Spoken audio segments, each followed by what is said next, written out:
your service just went red. Alerts are firing, dashboards are lighting up, and people are asking, what's going on? In this video, I'll walk you through the common way to do root cause analytics in Datadog, the workflow Datadog was designed for, and one that works for most everyday incidents. Before we dive in, let's set the stage. We'll assume your Datadog environment is properly set up, services are tagged, monitors are configured, and correlations are in place. This isn't a one-size-fits-all incident process flow, but it's a baseline path you can rely on when troubleshooting if you're not yet familiar with the platform. Again, do not expect to find all the root cause by following those steps, but it is a good start. The very first place to start is the monitor message. When set up well, it should give you clear, actionable guidance, often with direct links to dashboards, documentation, or even a short playbook of next steps. If you're new to monitors, I recommend checking out our dedicated video that dives deeper into how to set them up effectively. When you open the monitor, you'll see the message itself. That's where you'll usually find links to dashboards, search pages, or even a GitHub repo, all curated by whoever created the monitor. Think of it as a built-in guide to kickstart your investigation. In this view, nothing is showing right now, but if you've had recent incidents, they'll appear here. That history lets you compare multiple events side by side and dig into the context of what was happening at that exact time. The first place I recommend looking after the monitor message is Watchdog. Watchdog automatically detects anomalies across your systems and surfaces potential root causes, dependencies, impacted services, unusual patterns. It's surprisingly powerful. I've seen cases where Watchdog picked up on a subtle anomaly that teams hadn't even thought to check, and they built new alerts because of it. The one thing to note, sometimes Watchdog findings come in after the fact, so always check it again during your post-mortem. Let's check what's happening right now. I'll head into Datadog, open Watchdog, and review the active stories. This gives me a quick snapshot of any anomalies or incidents that Datadog has already detected in real time. Right now, there's nothing showing up here. But keep in mind, Watchdog findings can appear later, sometimes even from earlier activity like log spikes or third-party issues. We'll cover that in a future video. According to the documentation, a typical Watchdog view will list multiple alerts along with their status. You'll see whether an anomaly is still ongoing or has already been resolved, just like in this example. Next, head to the service page for the impacted application. Here you get a 360-degree view. Start with the golden signals: throughput, error rate, and latency. See if any of them spiked. Then check for recent deployments. Most issues are change-related, so this step often gives you an immediate lead. Compare performance before and after deployment to spot suspicious behavior. Let's open the service page for my service proxy. I can jump straight from here or go through the service catalog. At the top, you'll see key information: which monitors are firing, the status of your SLOs, and whether there's an active incident tied to this service. In the top left, you'll see the 3 golden metrics. Here we're tracking requests and errors. You can even break them down by version to spot trends. Same for error rates. Compare across versions to see if one release is spiking. Latency is also right here for quick reference. Just below, you'll find the same golden metrics broken down by resource. This helps you spot whether one resource is misbehaving or if the issue is system-wide. You can even click into a specific resource to drill into its own set of metrics. Scrolling further, you'll find deployment details. In this case, there's just one deployment, but if you had multiple, you could easily compare them. For example, in a blue-green rollout, you'd see if the new version introduced issues or if the older one was already problematic. Being able to compare error rates and latency across versions is extremely useful. All of this comes out of the box on the service page, as long as your resources and versions are set up correctly in your application. From the service page, dive into the logs. In the Log Explorer, switch to the Patterns view. Don't just look at sheer volume. Look at new or unusual log patterns that appeared recently.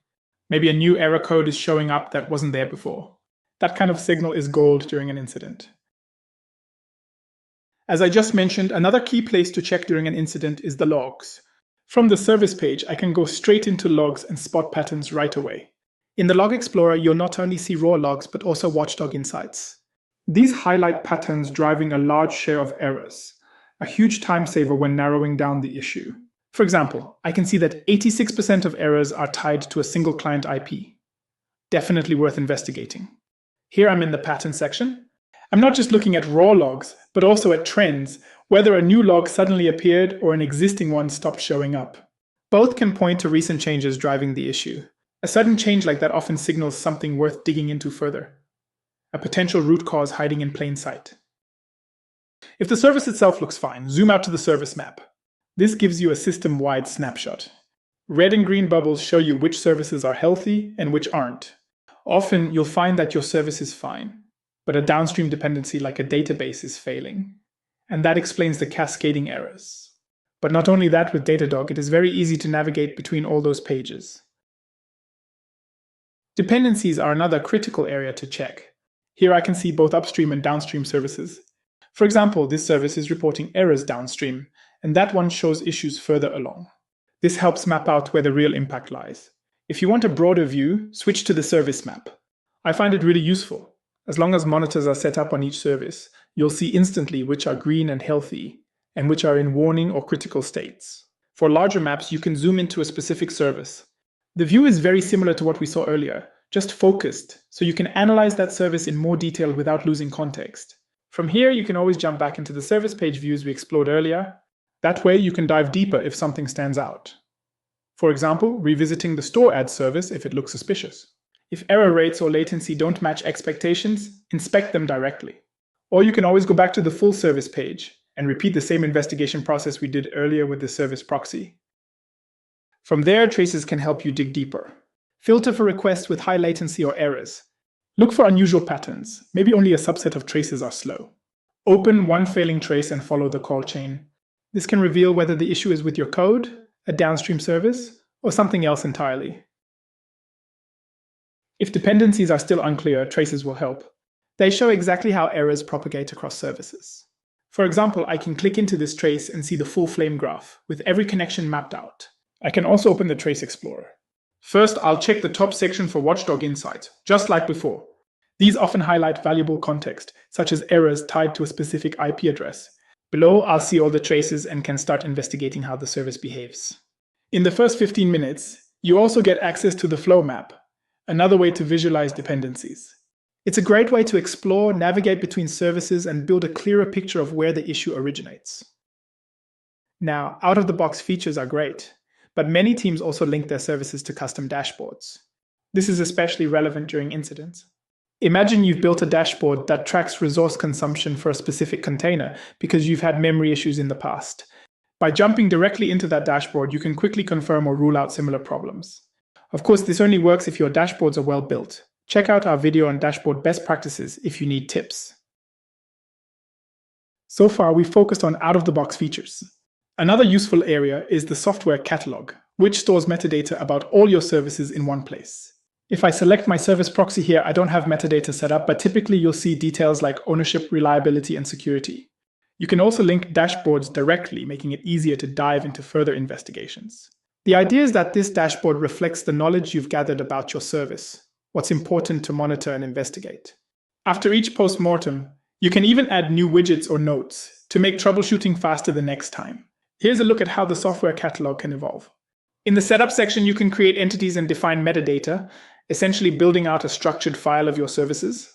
If every service includes contact info, dashboards, and other metadata, you can investigate directly at the dashboard level. This gives service owners the exact information they need for their application. There's a lot you can add here, but even basic setup is already valuable. And just like with other dashboards, you can add links to related pages, making it easy to jump into deeper investigations. Finally, don't forget the infrastructure layer. From the service page, check Kubernetes pod health. Look for frequent restarts, noisy neighbors, or resource exhaustion. If it looks infra-related, head into your Kubernetes or ECS dashboards to investigate further. Often, container issues surface here before they're visible at the service level. So far, we've explored errors from traces, dependencies, and logs. But we haven't yet checked the infrastructure layer. Here's where you ask, is CPU or memory spiking on the underlying hosts or containers? That kind of pressure often explains what you're seeing higher up. In my current example, I just use Docker Compose, so I only have limited data. But if you're running Kubernetes, you can head to the infrastructure view for a cumulative overview. For ECS, you also have the ECS Explorer, which gives you service level details so you can see exactly how resources are behaving. You can also explore dashboards tied to Kubernetes, Docker, ECS, or your infrastructure stack. These give you a clear view of how everything is running under the hood. Let's recap the common workflow. Start with Watchdog.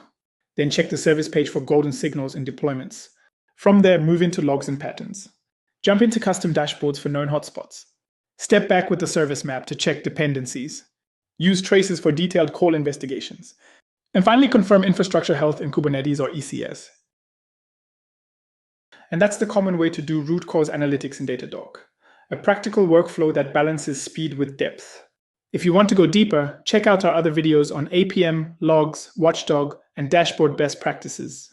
Thanks for watching, and don't forget to subscribe for more Datadog tutorials. On that note, happy monitoring.